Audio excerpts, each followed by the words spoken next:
Hello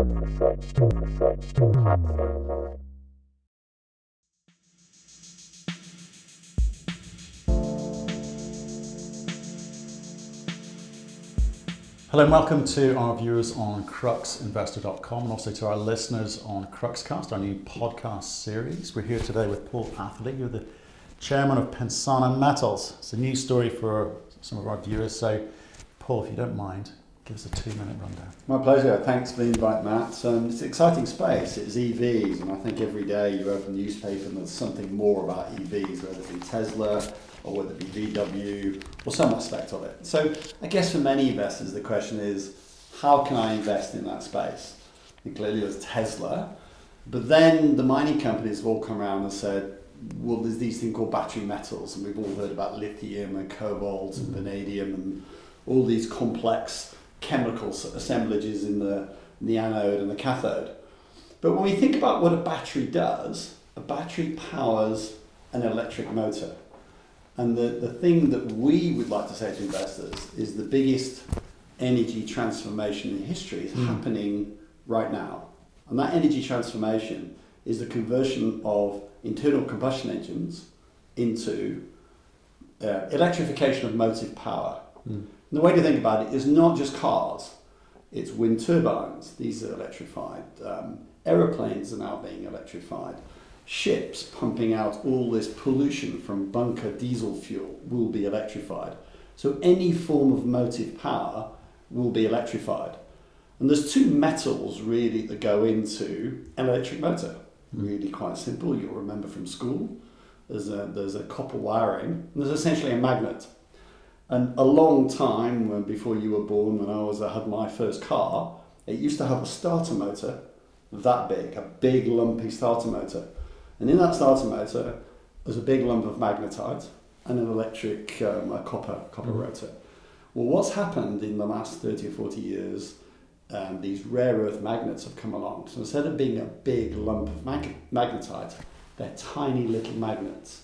And these are incredibly powerful, they're durable, they are very heat resistant, and they're moldable. You can turn them into any shape.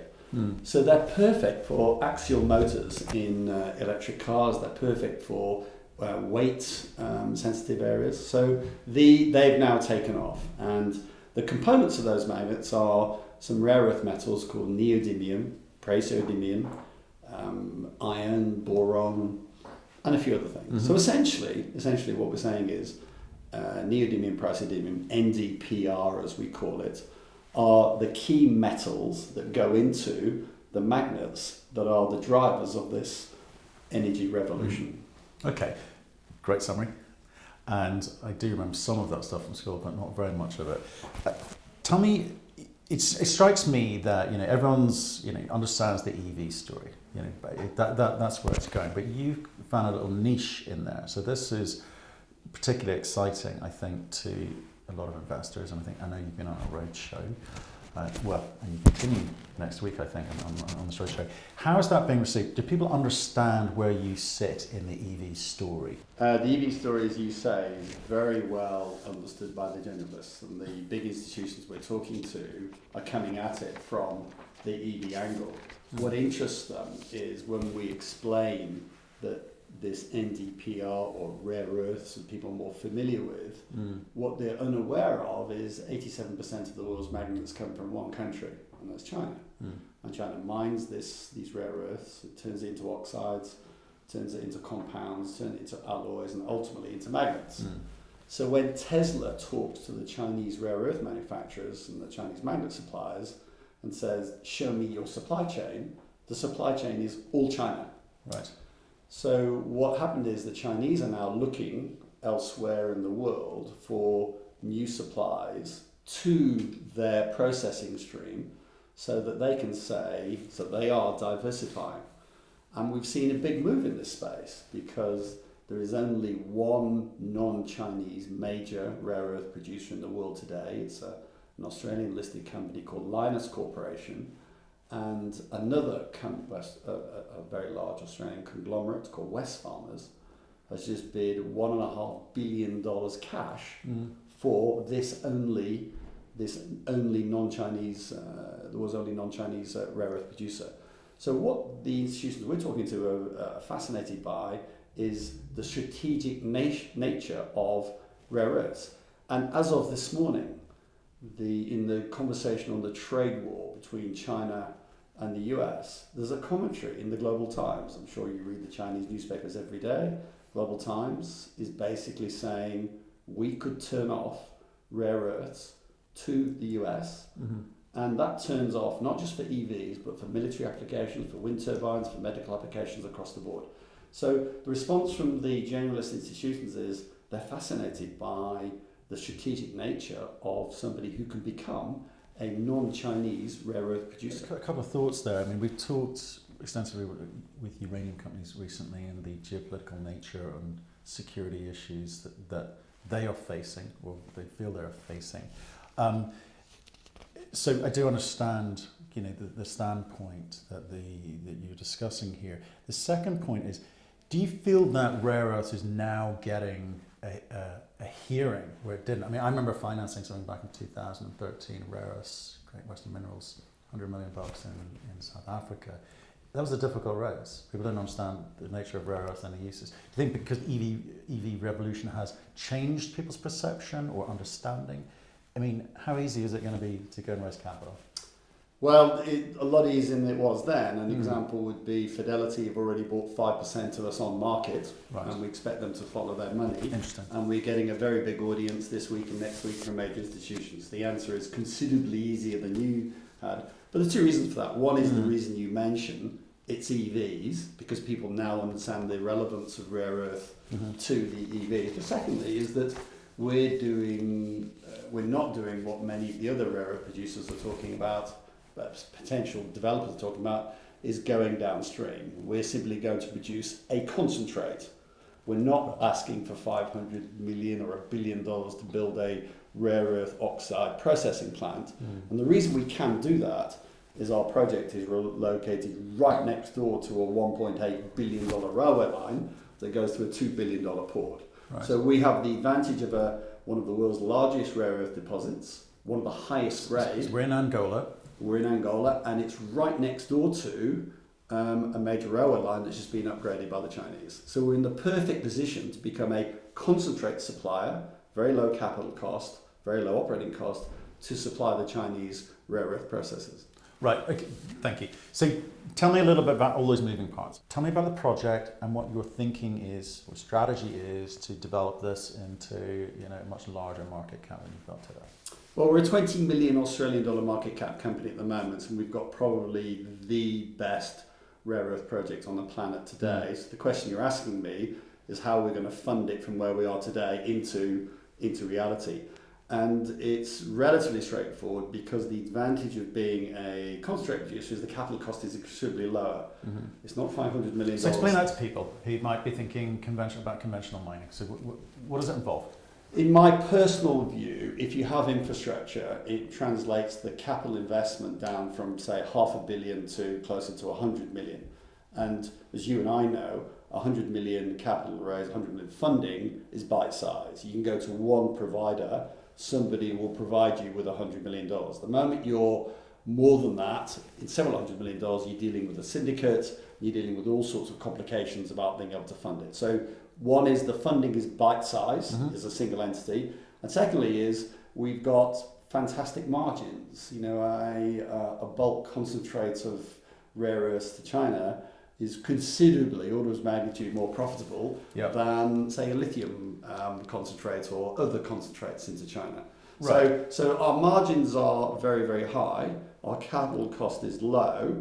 So we have the opportunity now to, and we've made it clear, we've announced we're bringing the company to London in the autumn. Right, so you're listening, great. And we have caught the imagination of the bigger institutions, and we think that the combination of a very relatively low capital cost, big institutions, that combination will be relatively easy to turn into a funding to take us through to production. Right, okay. You're talking to large institutions. That's where you see the ability to quickly raise a large chunk of change. Sure. Because you want to move this project forward. But where does the retail high net worth family office sit in this? Is this an audience that you're talking to?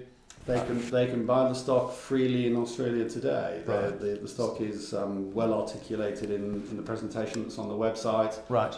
As per our conversation today, I guess if they bought the stock now, they're getting in ahead of the institutions, I would say. Right. Okay.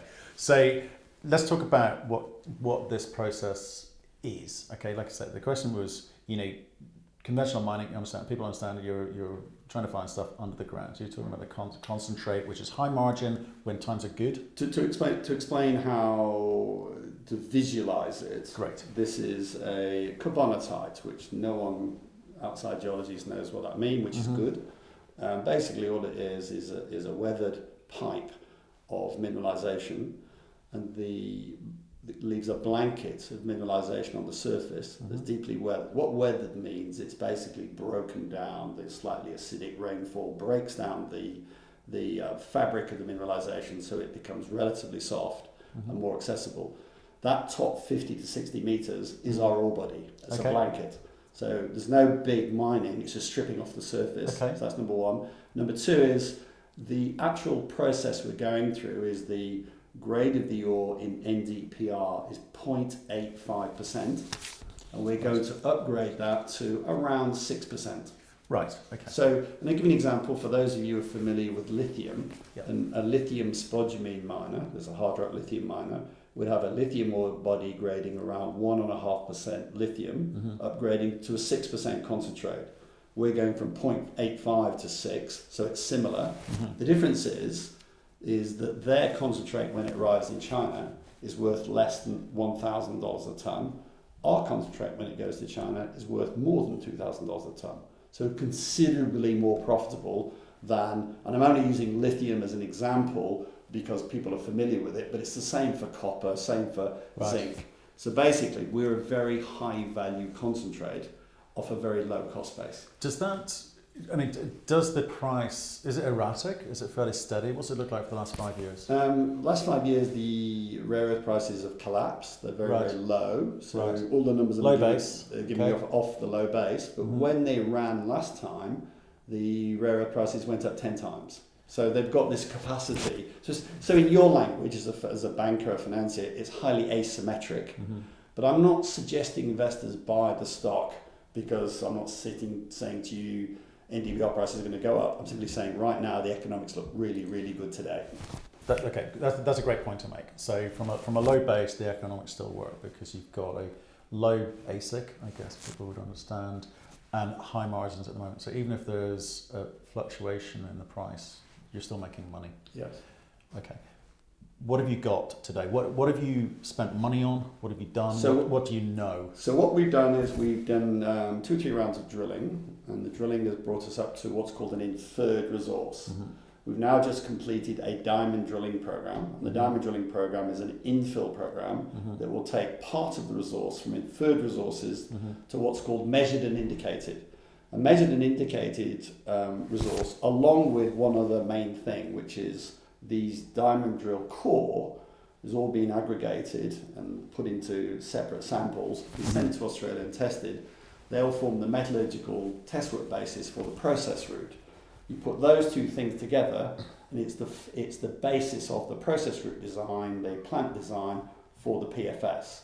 And that PFS is due to be being prepared by the Wood Group, which many of the investors in the UK will know. That will be in a study presented to the market in September. Okay. So all those numbers I'm talking about, the capital cost, the operating cost, the margin, metallurgical process route, all of those numbers come together, third-party validation for a PFS, following which we will then come to market at, say, dual listing, essentially an IPO. Similar time. Okay, interesting. Okay, so you're going through a process, fairly early days. How much money have you raised to date, and what have you spent that on? On this, in the most recent times, we raised $5.5 million Australian dollars in the middle of last year. Right. We've spent most of that. Yeah. And we're now looking to finalise the study and then, as I say, come to market with essentially an IPO in the autumn. And how are you going to split between ASX, and is it LSE or AIM?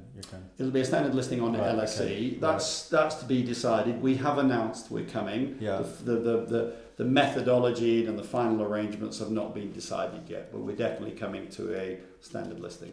Okay, that's great. So, tell us a little bit about the technical team on board, because you've got. I'm guessing you're not. I am actually. I'm a mining engineer. Right. Okay. I have my career in the industry. I started as a handheld mine, underground miner, shift boss foreman. Oh, very good. So I've come all the way through. But this isn't about me. I'm just. You sound like a banker.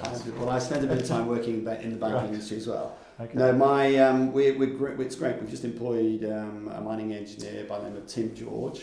Right. He's our CEO. He's ex-Anglo-American. Mm-hmm. He's been based in Africa for many years. He's worked in Angola before, and he's the guy driving all the technical stuff. And next time you speak to the company, you'll speak to Tim, and he'll give you much more detail about the technical aspects. Okay, fantastic. And you've got a few other names on here: David, Mark, and Neil. Well, Dave Hammond comes from Peak Resources. Peak Resources have got this fantastic rare earth project in Tanzania. Now, Tanzania is going a bit slowly at the moment because of government issues, but a great project, great team. Dave has joined us, and he's a bit of a rare earth specialist. And he's very, very enthusiastic about our project. He's an active member of the team, or is he? He's fully active. Right, He's been living in a tent in Angola next to the project for the last month and a half, finishing off the diamond program. So he lives and breathes it, loves it, and very, very enthusiastic about it. But the other two directors you're indicating is Mark Honey and Neil McLaughlin. They're serial offenders, if you like, in terms of turning junior companies into very large amounts of money. Well, some pretty big numbers here. So they turned sort of Kalahari into about the same size we are today into basically $1 billion company. And really, this is what we look at in our sector. As you know, you come in at the high risk end, and the way we think about it is that 5.5 million raise last year was the high risk raise. If we'd have drilled the ore body and it wasn't there, that goes to zero. But it didn't. It's come up, and it's come up really well. It's come to be one of the biggest ore bodies in the world and one of the highest grade. So now this next raise is slightly less risky. It takes us through more complex things like the metallurgical process route, things like the capital and operating costs, all of those. And so that by the time we get to the IPO, it's had sort of 2 rounds of de-risking. And then you start looking at it, and then you can start looking at it in terms of, well, what's its valuation look like, and what more capital do you need to bring that into production, and maybe even start thinking about what the cash flows look like. So it's that de-risking steps that we go through, and at each stage you go from sort of 20 million to a higher value going forward. The usual thing. And again, while we're on the team, tell me a bit about you, because you're looking at your description here. It's kind of interesting and unusual. Well, I've got a background I am a mining engineer. I was a hard rock miner. I competed in the Queensland Rock Drilling Championships finals. Queensland? I worked underground in a mine called Mount Isa in Australia. And I worked my way up sort of mining India, shift boss, foreman, mine manager. Then I managed a few gold mines. And then I made the transition into investment banking. I went in as a junior as an investment banker, and then up as an executive director of HSBC in the resources sector, and then realised I was on the wrong side of the table from people like you. You know, I wanted to be the one raising the money rather than the one providing the money. So raising capital, doing what I do now with mining people is my day job. And what else are you involved with? I'm currently CEO of Berkeley Energy. Right. And we've been hugely successful in taking another junior company and funding it. It's $120 million funding with Sovereign Wealth Fund, bringing that asset to ready to go. Obviously, we've got some challenges with a change of Spanish government, which we have to live with. Yeah. But that was a classic pathway. It was a junior company that with a great team in Spain and a great team around me, we took it through the stages I've just described, and we attracted that tranche of capital that I'm talking about, the $120 million, and shareholders who came in 3 years ago, saw that company, despite the uranium price falling from $48 a pound to $17.50 a pound to 12-year lows, we went up 5 times, and people made an awful lot of money in that 3-year run. Yeah. And obviously it comes back now because we've got this delay with the externalities. The externalities are politics. But the value, we've got $100 million, Barclays has 100 million Australian dollars in the bank, and a very good asset. So the externalities affect you, but the actual internal aspects of the company, the value is still there. All I'm saying to you and potential investors in Pensana, this pathway that Mark Honan, Neil McLaughlin, myself and others have been on, it's very clear. You know, for me, we only want to be in projects that work. And for me, it's about an orbity, infrastructure, power, water, all those boring technical things. All the usual stuff that you need. And if that works, if that's there, then okay, you're subject to market prices of the commodity, currency, permitting, approval. You're subject to those externalities that you can't control. Absolutely. You can do your best, but from an investment perspective, the project itself looks very, very good. No, it does, and we deliberately haven't today talked about too much about the asset, the technology, the team, etc. Because you tell that story well in the marketplace.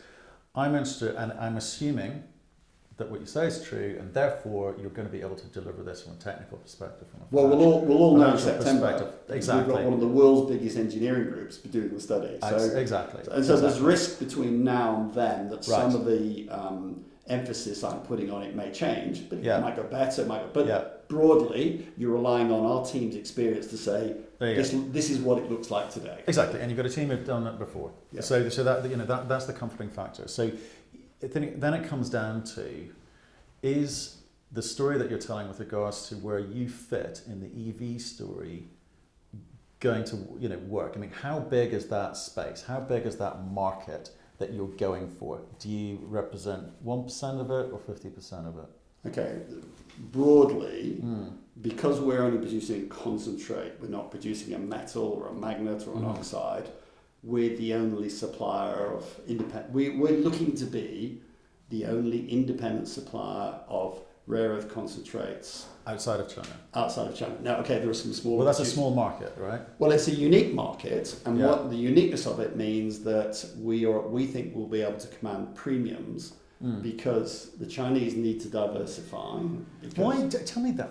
I get the need to diversify. That you should always do that. Well, there's a mitigating risk, but it's an unusual step for the Chinese. Well, no, it's not so much a mitigating step. It's what Tesla have been public on. Right. Tesla are concerned about the underlying supply chain for things like magnets and things like cobalt, and so they look at, if they buy magnets from the Chinese, they look at the supply chain. If the supply chain is all China, it's not as good as if the supply chain is geographically diversified. Right. So hence, if we can be a concentrate supplier to the Chinese rare earth processors, that's attractive to them for diversification reasons. That's one area. The other area is, although the Chinese are 87% of the market, there's another 13% of the market, we can go there as well. And what is this market size? It's about 160,000 tons of concentrate per year. What's that in dollars? It's about $3 billion US. Okay, it's not huge. Not huge. Not very huge. niche. Okay. Very niche. And so, but really, what's going to happen is somebody, and already, as you're probably aware, other companies are looking at this. People are a little bit wary about having all the rare earth processing and magnet production in China and small amounts in Japan. Right. So right now there are plans to look at building processing facilities in the UK and also in the US. So as an independent concentrate supplier, we are aiming to supply not just the Chinese market, but also potentially UK, US, and anywhere else. Right.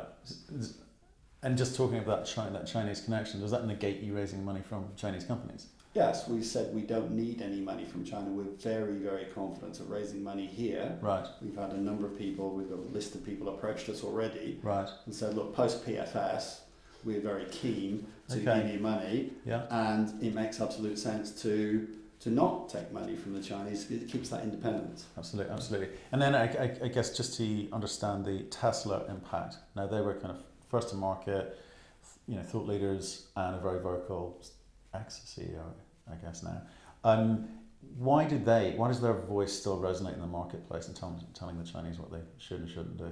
They use it as a proxy. I mean, when the Chinese say Tesla, they really mean all the auto manufacturers. Right. So they're just saying Tesla because I know who they mean. Right. But obviously they've got the domestic suppliers and Exactly. the external suppliers. So I just use Tesla as a proxy for the auto EV industry because they are the thought leader, as you say, and they're very noisy. They are, and but they've led the charge. And I think they've done extremely well. So to finish off, tell me why you think investors should be interested in your story now, and also when you come to London. When Fidelity saw the story, they said, we want 10% of your stock. They bought 5% on market, and when they were asked why they bought it, it was because they thought it was a 20-bagger. That is all you need to say. Brilliant. Thank you very much for your time today. Thank you very much for watching our video. We do aim to give you informed and intelligent information with which to make your investment decisions. So if you liked what you just saw, please give us a thumbs up. And if you want to see more insightful, in-depth, honest and unbiased interviews, then please click the subscribe button. So thanks again for watching, and we look forward to seeing you again soon.